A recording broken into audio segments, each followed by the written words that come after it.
Europe 1, Thomas Soto. Il y aura 2 anniversaires demain, les 2 ans de l'élection de François Hollande et les 20 ans d'Eurotunnel. Et c'est de ça qu'on va parler avec vous, Axel de Tarlet. Eurotunnel est devenu, nous dit-on, une machine à cash. Problème quand même, les petits actionnaires qui ont soutenu le projet depuis le début, eux ne pourront jamais en profiter. Pourquoi ?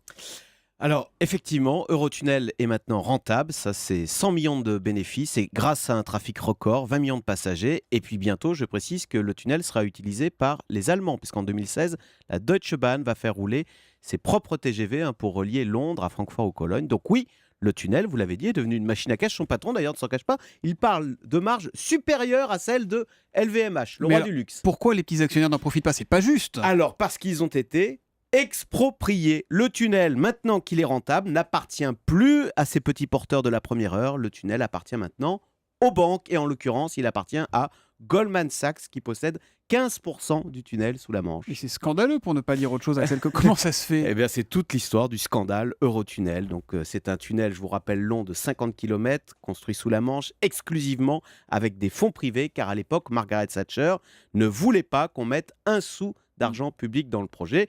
Donc Eurotunnel va faire appel aux petits porteurs. Et comme le projet n'était pas viable, qu'a-t-on fait ? On a enjolivé l'affaire. On a fait miroiter 30 millions de passagers 5 ans après l'ouverture.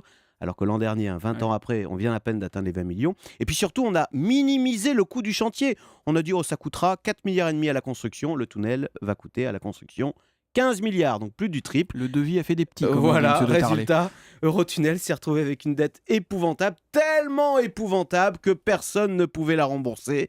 Et que se passe-t-il dans ces situations ? Eh bien la banque qui prend le contrôle, évidemment. Exactement, voilà. Quand vous ne pouvez plus rembourser vos dettes, la banque saisit votre bien et c'est ce qui s'est passé avec le tunnel. Résultat, les actionnaires de la première heure ont tout perdu, enfin quasiment tout perdu, on leur a laissé un petit bout quand même. Hier, le Parisien donnait l'exemple d'un monsieur qui à la retraite avait décidé d'investir toutes ses économies, près de 500 000 euros, en actions Eurotunnel. Eh bien aujourd'hui, il ne lui reste plus que 20 000 euros à ce pauvre monsieur. Évidemment, il est écœuré. Et pourtant, il termine en disant « Et pourtant, j'y crois toujours ». Parce que c'est vrai, maintenant qu'elle est délestée de sa dette, cette société est durablement sauvée, une machine à cash. En un an, pensez, l'action Eurotunnel a gagné 50%.